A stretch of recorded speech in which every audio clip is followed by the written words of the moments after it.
Okay, welcome. Thanks. Just for introduction purposes, can you state your name and your current role? Sure. Do you want me to look at the camera for this? Is that how? I've never done a podcast with a video. Okay. I'm Billy Fleming. I'm the Wilks Family Director of the McHarg Center at Penn. Okay. And so we spoke to you maybe about a year ago when you were first taking on that role. Yeah. What has happened over the past year? And I know you've been really preparing for the Design with Nature Now conference, but can you remind us of what's going on with that and other initiatives? Yeah, I mean, it feels like that was like 10 years ago, not a year ago. So we're in the final stages of all the preparatory work for that conference. So there are sort of three moving pieces to it. One is the conference itself. It'll feature about 20 people speaking in panels and in keynotes and kind of all over the place.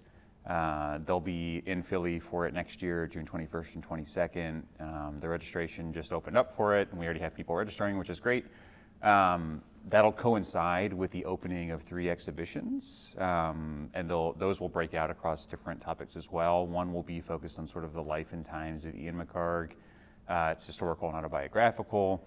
It'll focus less on his projects than on his ideas and the sort of generation of designers and activists that they influenced. There'll be a second one that is being produced by an artist, a landscape architect named Laurel McSherry, who's at Virginia Tech.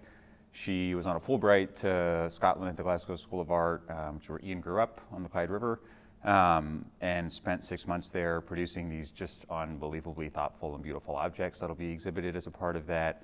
I've already told her that I want to be first in line to buy some of them from her after the exhibition closes. And then the third will be sort of the centerpiece of all of that, which is our Design with Nature Now exhibition. That's the content that's really informing the bulk of the conference itself. And there, over probably 3 years now, and in conversation with more than 100 practitioners and scholars, we've been collecting what they and we think are sort of the 25 or so projects that exemplify what it means to design with nature now. They're all over the world. Some of them, they vary in scale, they vary in geography. Some are led by landscape architects, many are not. And I think for us, that exhibition is revealing both gaps in practice by theme, but also in geography. So there are many parts of the world where the footprint of landscape architecture is either very small or non-existent. And that's a thing we hope to talk about and speculate on in the conference itself and in the book. And that's the third piece, right, is the book that the Lincoln Institute is publishing that features many of these same speakers at the conference. It'll feature the exhibited work as sort of a catalog in there from the conference. And that will be out in time for next year's ASLA, so November 2019 in San Diego, which will be much less cold in this room, will be where we put that book out. So that's, all of those things have occupied an absurd amount of my and our time for the last year or so. You have your work cut out for you. Yeah, and really my job, in addition to working with the group to get all of those things together, has been to start thinking about and working on what the other projects are that will define the center's identity going forward. Because I think the last thing we wanted to do was to mark the 50th anniversary, have a great time, ask some great questions, bring lots of interesting and wonderful people to Philly again next year, and then stop. I think for us, the center, Ian's ideas, that anniversary are too big and too important to have them die when the conference is over. So the center exists, I think, to think about what the next 50 years of designing with nature should look like. Yep. Well, I'm looking forward to that. And I know you've also recently hosted discussions with some people outside landscape architecture and the design professions, with politicians or authors. And I'm wondering if you could briefly describe those and how they differ from the typical design lecture. Yeah, well, I'll start by saying kind of why we decided to do those kinds of programs. One, I think when Ian was at Penn, one of the things he did better than probably anyone before and since is he brought people into the school who had an affinity for design but were not designers themselves. And I think, we've imagined that perhaps he did that, or perhaps we'd like to do that because we think our work is better when it's informed by those people, and we think the questions that those researchers and organizers ask are better and more relevant to society when they're informed by designers. And so for us, I didn't want the one lecture or so a semester that I get to help put on be like or compete with other design lectures, right? I think we get lots of interesting people from our world who come through anyway, and so what we wanted to do with our lecture series in the center is bring some of those kinds of people that Ian brought in to come spend time with our students and speak. So we've looked for non-designers with an affinity for design to come in, and the first one was Jeff Goodell, who's an editor at Rolling Stone, has a really incredible new book out called The Water Will Come. It's looking at how cities all over the world are preparing for and coping with and dealing with climate change. He's written a lot about climate refugees and about Puerto Rico after Maria. He's written about New York after Sandy. And so getting him there, I think one of the things design often struggles with is how to communicate and translate our ideas into things that can move people around building some of the things we've proposed. In firms that happens anyway because it's client driven, but in academia and even in some of the more creative practices, it doesn't always happen that way. So having Jeff there in conversation with a bunch of designers for a night was incredible. He had a good enough time. He asked to join our advisory board, so now he's around Penn all the time, which is cool. Yeah, I read a few of his articles. His style seems very direct and to the point. Yeah, he's actually, if he's not already on it, he's about to board a ship to the Antarctic for like 60 days or so. He's on one of those ice cutters that's going in there. Mm-hmm. He's part of a fellowship with scientists and other journalists, and he'll be out of radio contact for 2 months doing that. Wow. So we had him for the first one, and we had him in conversation with Ellen Nisis at Penn Praxis, and Brian Kahn, who's a journalist at Earther. Then we had May Bouvet from 350.org here to give our fall talk. So those are the first two, and May is incredible. If other designers don't know her, they should. She's my age, like early mid-30s, runs and helped found one of the most important and largest and most successful environmental advocacy organizations in the world. There's California would be doing good things anyway, but they would not be doing things as well as they are if not for 350 and the work May and her group have done there to push the governor and the legislature to dream bigger about climate mitigation and adaptation. They've also been involved all over the world in some of the biggest victories on stopping pipelines, on stopping drilling, on putting carbon taxes and other controls in place in the fight against climate change. And so getting her here to come talk about how that work intersects with design, with people like Mark Gardner, who was on the panel with her, and Barbara Brown Wilson, who is a planner at UVA in Charlottesville and has written a lot about this kind of stuff too, was wonderful. And for both of those events, I think we hoped we'd get like 50 or 60 students there, and we had I think like 270 for Jeff's talk and like 300 for May's, and because you were a student at Penn, like Meyerson Hall, it's not built for that many people. Yeah.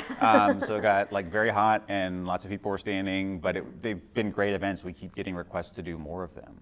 Yeah, that's great. So I kind of want to dive a little bit deeper into the topics of climate change and action. Mm-hmm. As you know, recently the IPCC released their latest report, which outlines the drastic measures needed to avoid the 1.5 degrees Celsius of global temperature rise, which currently seems almost inevitable anyway.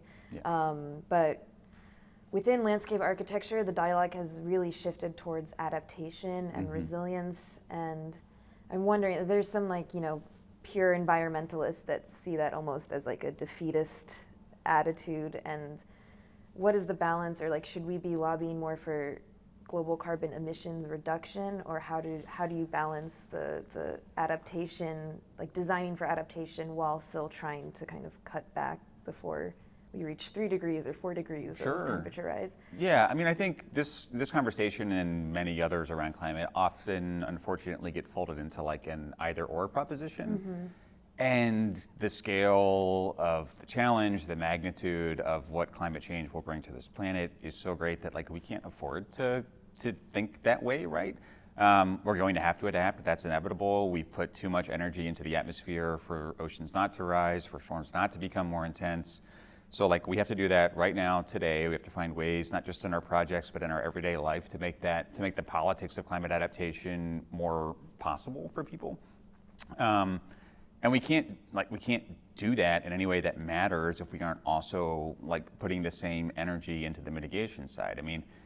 We cannot build infrastructure and we cannot contemplate the wholesale reconfiguration of the world's cities under just an adaptation mindset, because if we do that and we continue to pour the same amount of CO2 into the atmosphere, like the scale of change will be so great, there's nothing we can do about it. I think that's what the report was trying to say, right? Is that if we hold it to 1.5 degrees Celsius, which I don't think anyone actually thinks we'll do, then the scale of the challenge is still great, but it's doable. If it gets into that 3 or 4 degree bucket, then like, I don't know that we have the ability to adapt to that.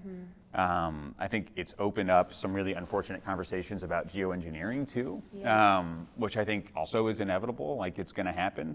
So there's a thing, Jeff's written another book about just geoengineering, Jeff Goodell. And why do you say unfortunate? Well, because there are a few reasons. One is that, I think in the course of modern human history, like we are replete with examples of people thinking they know how to engineer systems to control them in ways that never work out the way they're anticipated. So there are all kinds of things that geoengineering might precipitate, in our climate that aren't in our models, that we don't understand. Planetary systems are too large and complex for us to think that we can spray some sulfates in the air and like call it a day, although that's the plan for some places. But let's say we could do that. Like we could understand, Earth's systems to the point where, we knew exactly where and when to spray. We knew exactly how to tweak them so that we could minimize the effects of climate change. We still aren't going to have like the international regulatory controls to be able to manage that process. I mean, I think the likeliest outcome is that a nation decides to do this on their own, outside of, any kind of bi or multilateral agreement. And then, like, what do we do? Like, is that like the thing? I mean, it's like it feels kind of glib to say that, but like climate change, in addition to all of the sea level rise and storm intensity effects that we're going to deal with, and in addition to all of the drought and ecosystem and human migration they're going to precipitate, it's also already becoming a driver of conflict, right, and of war all over the world. And that, when the first country decides unilaterally to spray sulfates into the air, that's a question people are going to ask, is like, is this an act of war and what do we do about it? I mean, so I think this is a long way around to saying, we're never going to get enough done if we only focus on adaptation or mitigation. We have to figure out ways to do both. And I've talked about this before, but there's only so much you can do through projects, right? Like a firm can only do so much. They can only do what their clients ask them to do within reason. And so as much of this is about like spending time in your everyday life and thinking about radical new forms of practice that make the politics of adaptation and mitigation possible. We're nowhere near that right now, right? This is part of why the IPCC report was so, I think, troubling for folks who care about climate change or just care about people, because it's like climate change is about people ultimately. Is that this country has probably missed its window to meet whatever was in the Paris Agreement that we were going to commit to. We've probably missed our window for holding to 1.5 degrees. And so I think for now we have to think about what we do over the next 2 years to get ready for what might be our last opportunity to really fight climate change in any way that will matter. And I think that this kind of leads into my next question about kind of wondering about built responses or things that our profession as landscape architects are doing in response. Now we've had a series of severe storms, so there's more, I guess, tangible things to point to when you're discussing these issues to communities or stakeholders. But there still has been a little bit of a challenge in getting quick built responses. So I was wondering if you could talk about that a little bit, and knowing that also, like, even if there was political will and money to like build these mega barrier systems, it won't work for the entire like eastern seaboard, for example. So if there was money to build all of the coastal defense systems we could ever imagine for the U.S., we probably still shouldn't do that, right? Like, there is no amount of money or infrastructure we can build to lock things into place for as long as we want to lock them into place. I think the best thing we can do, the best thing design can do for most of those places is buy people time and give them agency in the decision over when they leave and where they go. Because most coastal communities in the U.S. will be inundated or radically different in the next 10, 20, 30 years. And there's no wall, there's no pump system, there's no barrier system that can stop that. Like, we can only push against the ocean for so long. So most of our work, most of the way that I think about climate change anyway, anymore, is about giving people that time and that choice. And that requires money from the federal government. There's a great book coming out called Retreat by Liz Kozloff at UCLA, who's local for you, so if you don't know her, you should. She's awesome. And she did her field work. She and I met while she was doing field work in New York after Sandy. She was in Staten Island and meeting all of these people who were literally at the time like begging the federal government for money to retreat, to leave. Not for walls, not for infrastructure, which is oftentimes not what those communities want. That's what their electeds want, because they're like big, shiny things they can take pictures at. But they were asking for money to leave, and some of them got it, most of them didn't. And I think, that's a common story in most of these places in the US that are perpetually flooded. If you go to the Carolinas after Florence, you go to the Panhandle of Florida after, is it Matthew or Michael? Michael, Michael. Yeah. I'm getting my M's confused. You go to the Gulf Coast after Harvey. Like, it's not a coincidence that those storms are finding the same conditions, right? Low-lying housing, suburban tract housing, working class and low-income residents, oftentimes living up against like literal pig shit and other like our most toxic outputs of human existence, and those storms slurring all of those things together. That's the inevitable outcome of the way land is developed in the United States. And for most of those places, if they want to leave, we should be focused on figuring out how to help them make that transition and not on building walls they don't want.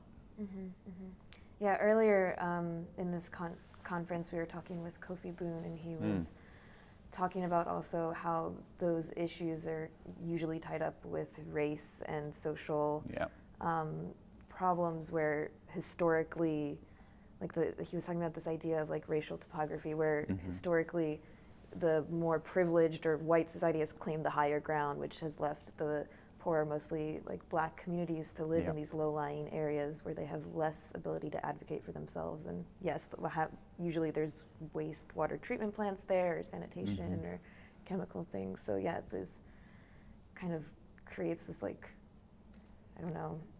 It's the pattern that repeats in every coastal city in the United States. It's what happens when we have decentralized, unregulated land development. People with money get to live where there's less risk, and people without it don't. And oftentimes, that overlaps almost exactly with race. Almost universally in every city in the U.S., it overlaps almost exactly by race. And also, I wanted to talk a little bit about even a step before built responses or projects for adaptation or resilience is our poor responses to the disasters themselves.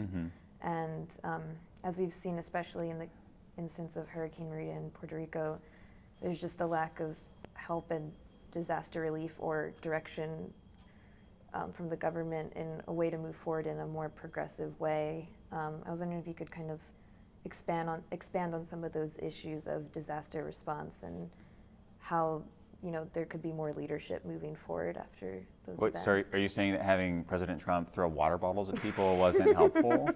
I mean, it's like easy to be glib and to laugh about this stuff, but it's fucking infuriating and it's a travesty. And Donald Trump does not care about Puerto Rico. He doesn't care about these communities we just mentioned, communities of color living in low-lying areas in the South and Southeast, who are always flooded every year, whether it's by a tropical storm or a nor'easter or a spring flood.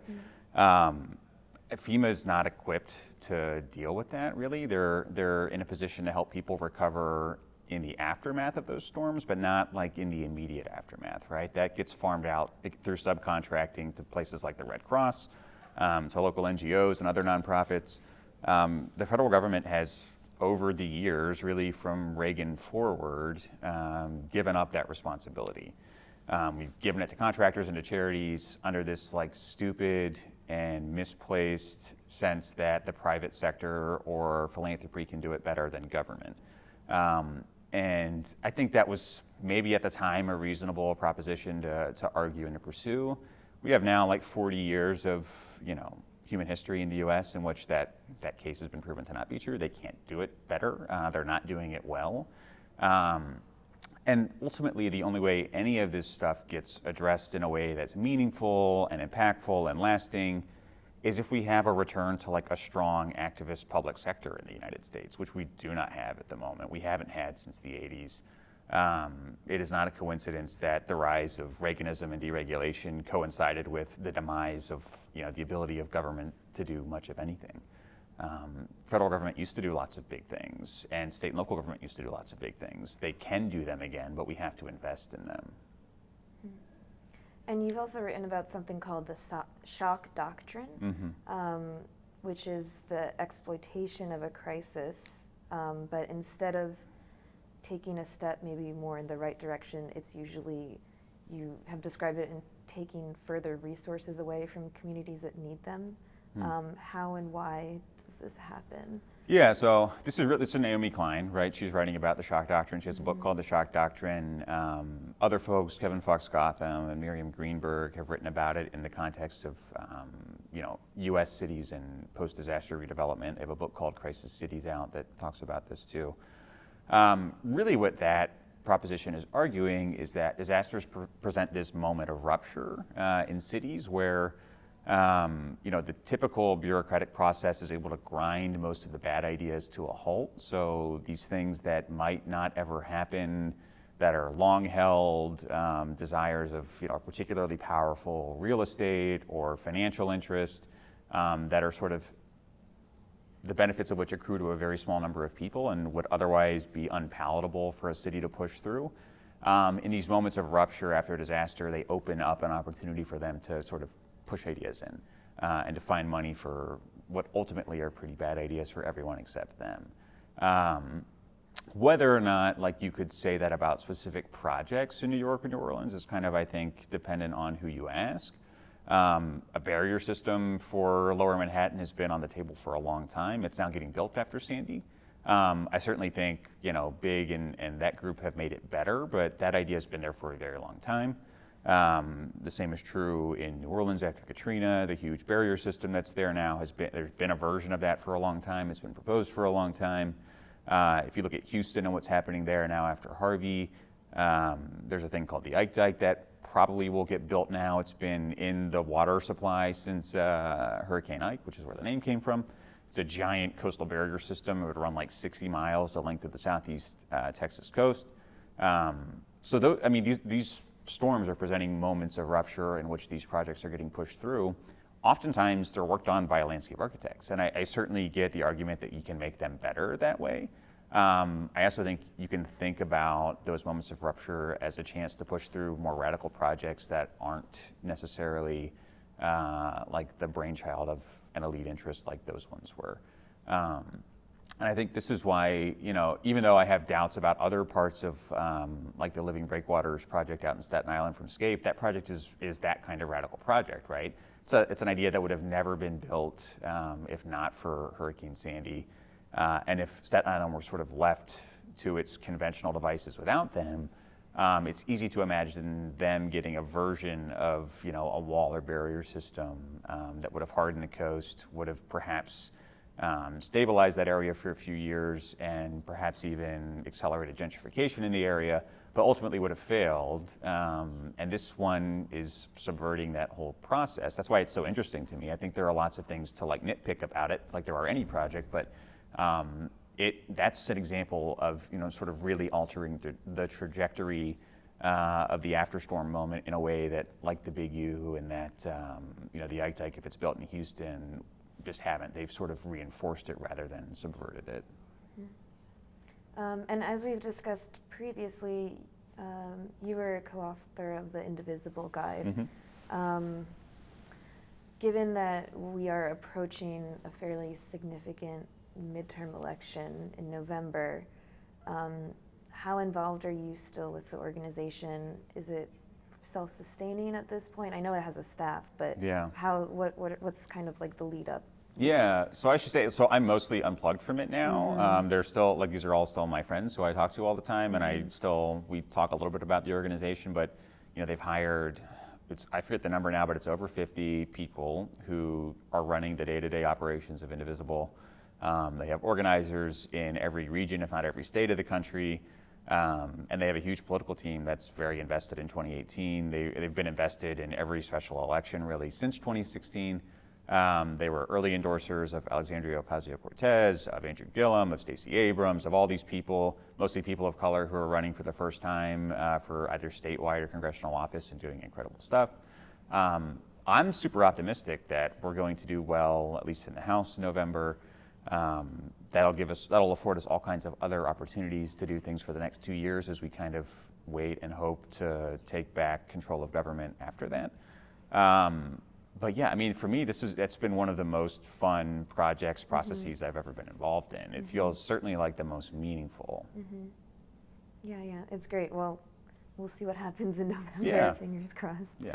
And also, since we're here at ASLA, I wanted to talk a little bit about the interaction or intersection of politics and landscape architecture today. And I know that's broad and it's kind of what you're about in a nutshell, but what could the field be doing better? Or why, like I know you want to get more people running for office, but like how does that happen? Yeah, well, and I should say too that like I do think more designers should run for office, but first they should go work as organizers. They should find groups in their community who are already doing the work they think needs to be done and find out how they're doing it and how they can be helpful.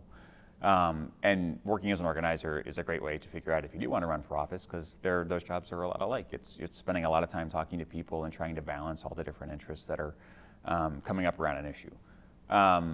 As an organization, I think ASLA can only do so much, and I think even they would tell you they don't see themselves necessarily as like a leadership organization. They're a membership organization, and that's different. And I don't expect ASLA to be like the nexus for driving design politics. If they want to be, that's great, but I don't expect that. What I would say is that like the other thing we could do, we do have firms with resources. We do have other people in the profession with resources. There are lots of ways you can use that to like drive landscape architectural issues into the public's view. But before we do that kind of stuff, I also think, oftentimes the frame I see tossed around is that like, the public would be better served if they listen to landscape architecture or they like value landscape architecture differently. And I get why people adopt that frame, and I don't necessarily think it's wrong, but I also think we have to look inwards first, right? And ask, why we haven't made ourselves more relevant to these people, right? I don't think it's that we're extraordinarily relevant and useful to them and they just haven't noticed. I think it's that we haven't made ourselves relevant or useful to them. And again, that's really hard in like a client-driven and especially like real estate-driven practice where, many of the interests you're worried about day to day are not the broader like political or public constituency. But for me, so setting aside like the idea that ASLA is going to drive leadership on this, and setting aside the idea that like every designer should run for office, because they probably shouldn't. Like there's no group of people on earth where like everyone in it should run for office. As long as there's like fewer lawyers in office, that's fine with me. But I would say like the other thing, so for landscape architects, like as much of it is about your everyday life as it is anything else. So like finding time in your work week, on your weekend to go find these organizations doing good work, political work in your area is really important. And I also think it helps you understand that every project you do, even if it is client driven, even if it is like a private residence, even if it is like a real estate driven project in a city, like they're all political anyway. So the more you can acknowledge and understand that and build that understanding into the work you do, the better off you're going to be. And the other, and I've talked about this before too, is that, now at Penn as a faculty member, like I think a lot about how to send students into government and into campaigns and into political circles anyway. So I think for, if the leadership on that isn't going to come from ASLA, then I think universities have, they have an obligation to think about ways to expose their students to that world before they go out and work for firms and realize like, oh my God, like politics is a huge part of my job, but I don't actually know anything about it. So sending people into federal civil service is one of those. There's a great program called the Presidential Management Fellowship that any designer with any interest in federal service should apply for. It's a 2-year leadership development program the federal government puts on, at the end of which they either have to promote you and keep you on, or you can choose to leave and go work for a firm if that's what you decide you want to do. And is it specifically tailored for designers? It's for anyone with a graduate degree. Okay. So if you have a graduate level degree, you're qualified to apply for it, or you're earning one. Another one is that, like, you know, as design students, especially like first year graduate students who probably aren't gonna be able to work in a firm their first summer, they should go find a campaign to work on. Like, find a campaign, find a candidate who is talking about and working on issues that are relevant to urban, you know, development or to landscape architecture, and go be a part of that. Figure out like how this stuff gets translated into campaigns, and thus gets translated into policy, and thus like frames all of the work you'll do for the rest of your life. This is the thing I think doesn't get talked about enough, right? Is that like design is essentially shaped entirely by policy that we have almost no control over at the moment. Landscape architecture is not particularly involved in the policymaking process. We do like an advocacy day once or twice a year, but that's not really what like policy development looks like. And so, you know, I think figuring out where those different levers of power are as a student is again like a way for people to start to suss out where in the profession they fit. Is it going to be in a private firm? Is it going to be in government? Is it going to be in a more like overtly political space? Doing that work, you know, your first summer is a good way to figure that out. And other than that, like, you know, I think I don't know when the fever will break, like the partisan fever will break, or if it ever will break, but this is a moment where, like, you know, I think everyone, especially design, has to come to terms with like what its political orientation is going to be. I was glad we weren't in the same position as AIA writing a letter to like get excited about working with President Trump on a border wall after he was elected. But I wish we had said, sorry, Michael's laughing in the background there. But I wish we'd been more forceful in some of the other things, right? There are design firms who put in bids for that stupid fucking wall. We should have said something about that. Many projects that I'm sure had landscape architect stamped drawings are now being used to house like tiny brown children who are coming here and being separated from their families. So, you know, I think, you know, I don't expect landscape architecture to be like holding rallies at the Capitol, but they could provide some sense of what our professional ethics and morality are when these big public space infrastructural moments present themselves. Yeah. I think we have even of projects like within the prison system or things like Yeah. that. Yeah. I mean, we have, you know, ASLA has very admirable, wonderful ethics, like in writing on its website. I don't know that we really like put ourselves out there with them enough. And this is why I really admire groups like the Architecture Lobby and Peggy Deemer and that group who have done this kind of organizing within design on the architecture side. They go to AIA every year and pressure them to take more progressive stances. I wish there was something like that for ASLA.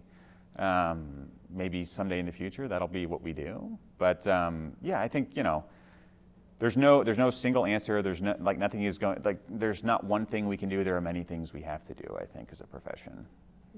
Yep. That's all really good advice and some good thoughts. You're also participating in a panel today called Watershed Futures, Intersections of Design and Policy. What will you be speaking about there, and what are some of the takeaways you hope people get from that discussion, given that it's tailored specifically towards landscape architects? Yeah, I mean, I should say first, it's like the last session of the last day of the conference, so I expect there to be like 7 people there. I might just bring like a drink with me. But I'm going to talk about Houston and Galveston Bay, after Ike and after Harvey. This is taken from a couple chapters in a book I'm finishing up now for Penn Press called Sinking Cities. And that's where I did my field work for my dissertation. So in it, I'm going to talk about the sort of, you know, cultural history of water in the city and why the different responses that are now being considered after Ike and after Harvey have kind of emerged the way they've emerged. So there are 3 there. There's the Ike Dike. There's something called the ring levee system, which is just them proposing to like ring all of the bits of high ground with levees throughout Galveston Bay, including the island.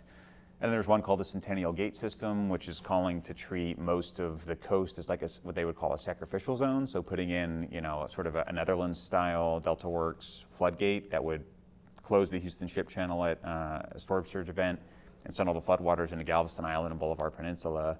and amend those areas with, ecosystem restoration projects to kind of absorb some of that overflow.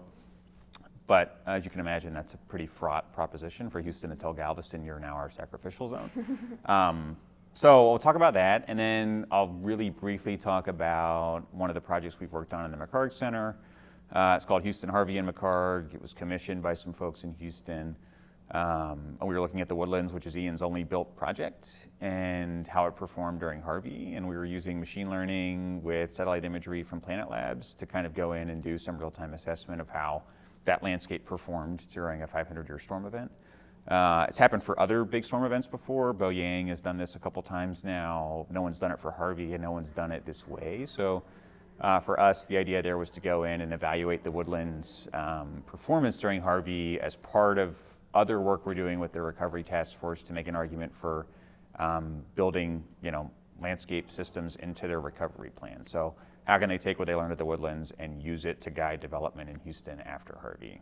It might be more nuanced than this, but did it perform well? Did it stand up? Yeah, I mean, yes and yes, it is more nuanced than that, but yeah, it performed well. It's weird because, the Woodlands was built in 3 phases. The lower phase, so the phase at like the end of the watershed, is all Ian. The middle phase is his developer partner, George Mitchell, who weirdly is also the creator of fracking.